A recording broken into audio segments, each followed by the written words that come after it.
জ্বর, কাশি ও ডায়রিয়া আক্রান্ত শিশু রোগী বেড়েছে আবহাওয়া পরিবর্তনের এই মৌসুমে। শিশু হাসপাতালের বহির্বিভাগে চিকিৎসা নেওয়া রোগীর সংখ্যা অন্য সময়ের তুলনায় প্রায় দ্বিগুণ। এ বিষয়ে আরও আলোচনা করতে এবার আমাদের সাথে যোগ দিচ্ছেন বাংলাদেশ শিশু হাসপাতালের উপপরিচালক অধ্যাপক ডাক্তার সালাউদ্দিন মাহমুদ।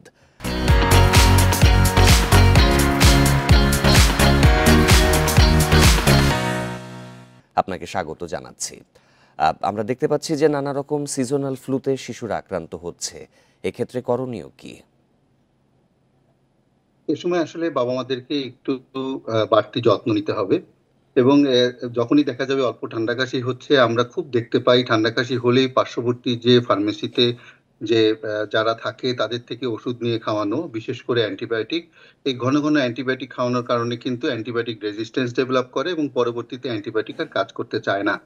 এই সময় আমরা নিকটবর্তী যে শিশু বিশেষজ্ঞ আছেন তার পরামর্শ নিতে অনুরোধ করব এবং তাদের পরামর্শ মতো ওষুধ খেলেই বাচ্চারা সুস্থ হয়ে উঠবেন। আর এ সময় কিছু ঠান্ডা কাশি এবং ডায়রিয়া, যেটাকে আমরা বলি শীতের পায়খানা বা রোটাভাইরাস ডায়রিয়াটা বেশি হয়ে থাকে। ঠান্ডা কাশির ক্ষেত্রে আমরা ৩ টা লক্ষণের কথা বলে থাকি। একটা বাচ্চা যদি ঘন ঘন শ্বাস নেয়, বুকের খাঁচার ভিতরে বুকটা ডেবে যায় এবং খাওয়া যদি কমিয়ে দেয়। এই ৩ টা লক্ষণই আমরা নিউমোনিয়া বা ব্রঙ্কিওলাইটিস এর প্রাথমিক লক্ষণ হিসেবে ধরে থাকি এবং সেক্ষেত্রে অবশ্যই শিশু চিকিৎসককে শিশু বিশেষজ্ঞের পরামর্শ নিতে হবে এবং নিকটবর্তী হাসপাতালে যোগাযোগ করতে হবে। আর রোটাভাইরাস ডায়রিয়া বা যেটা আমরা শীতের পায়খানা বলে থাকি, সেটা কিন্তু প্রচুর পরিমাণে পানি বের হয়ে যায়। ১ম এ ১-২ দিন দেখা যায় বমি হয়। বমির পরপরই দেখা যায় একদম ফ্র্যাঙ্ক পানি বের হয়ে যায়। তো বাচ্চার পানির অভাব দেখা যায়। এই সময় খেয়াল রাখতে হবে বাচ্চার প্রস্রাবের দিকে। প্রস্রাবটা যদি অনেকটাই কমে আসে, আমরা জানি ২৪ ঘন্টায় ৬ থেকে ৭ বার ৮ বার প্রস্রাব করলে স্বাভাবিক। যদি দেখা যায় ৬ থেকে ১২ ঘন্টায় ১ বার বা ২ বার প্রস্রাব করছে, প্রস্রাব কমে যাচ্ছে এবং চোখটা গর্তে ঢুকে যাচ্ছে, শরীরের চামড়াটা লুজ হয়ে যাচ্ছে, সেই ক্ষেত্রে কিন্তু আর দেরি করা যাবে না। নিকটবর্তী হাসপাতালে যোগাযোগ করতে হবে। আরেকটি বিষয় দেখা যাচ্ছে যে শিশুদের এই শীতে নিউমোনিয়া এবং অ্যাজমার মতো মারাত্মক রোগেও তারা আক্রান্ত হচ্ছে। এই রোগগুলো থেকে বাঁচতে কি ধরনের পরামর্শ পাওয়া উচিত তাদের? দেখুন, ৬ মাসের নিচের বয়সের বাচ্চা আর ৬ মাসের উপরে। ৬ মাসের নিচের বয়সের বাচ্চাদের জন্য বুকের দুধ একান্ত এবং শুধুমাত্র বুকের দুধই একমাত্র খাবার। এই সময় আমরা জানি বুকের দুধে প্রচুর পরিমাণে অ্যান্টিবডি আছে বিভিন্ন ভাইরাস এবং ব্যাকটেরিয়ার এগেইনস্ট এ।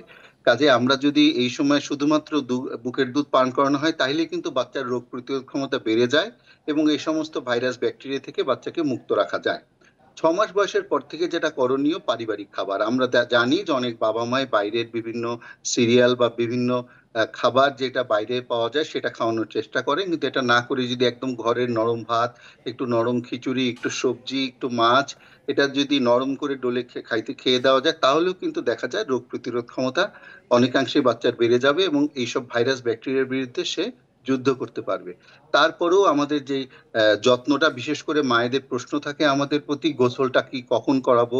শীতের সময় আমাদের পরামর্শ থাকে যদি অল্প শীত থাকে, সেক্ষেত্রে আমার বলা হয় প্রতিদিনই গোসল করতে পারবে। অবশ্যই দুপুর ১২টা থেকে ১টা এই দিনের সময়টায় যখন রোদটা থাকে ২ থেকে ৩ মিনিট ৪ মিনিট গোসল করলেই হলো। কিন্তু যদি খুব ঠান্ডা থাকে সেক্ষেত্রে আমরা পরামর্শ দিয়ে থাকি ১ দিন পর, পর আর মাঝে যে ১ দিন বাকি থাকবে কুসুম, কুসুম গরম পানি দিয়ে গা মুছিয়ে দিবে। আবহাওয়ার এক্ষেত্রে কি এক ধরনের প্রভাব দেখা যায় যে বলা যাচ্ছে যে দূষণের কারণেই জ্বর, কাশি এবং ডায়রিয়ায় আক্রান্তের সংখ্যা বেশি বাড়ছে? দূষণ তো আছেই। আর এ সময় তো পরিবেশটাও আসলে দেখবেন যে আপনি যখন রাতে আপনার বাসার ফ্যানটা ছেড়ে ঘুমাচ্ছেন, ভোর ৩টা-৪টা নাগাদ কিন্তু ফ্যানের রেগুলেটরে আপনাকে হাত দিতে হচ্ছে। কাজেই তখন আপনার দেখা যায় ভোরের দিকে আবার শীত লাগছে, যেটা আবার রাতের দিকে হয়তো আপনার গরম লাগছিল। এই টেম্পারেচার ভ্যারিয়েবিলিটিটা, এটা আমরা অনেকটা সহ্য করতে পারলেও বাচ্চারা এবং বয়স্ক লোকরা কিন্তু পারে না। কাজেই বাচ্চাদের দেখা যায় যে রাতে শোয়ার সময় কোনো সমস্যা নেই, ও শুয়ে পড়লো, হালকা করে ফ্যানটা ছেড়ে রাখলেন, কিন্তু বুকের উপরে কোনো কাপড় রাখলেন না। সেক্ষেত্রে কিন্তু ঠান্ডা লেগে যাওয়ার সম্ভাবনা থাকে। আবার গরম কাপড় দিয়ে রাখলেন, ভোরবেলার দিকে দেখা গেল যে শরীর ঠান্ডা হয়ে ফ্যানটা জোরে চালানো ছিল, তখনও কিন্তু ঠান্ডা লেগে যেতে পারে। আবার মাথার পেছনে পিঠে ঘাম জমে গিয়েও কিন্তু ঘাম বসে গিয়ে ঠান্ডা লেগে যায়।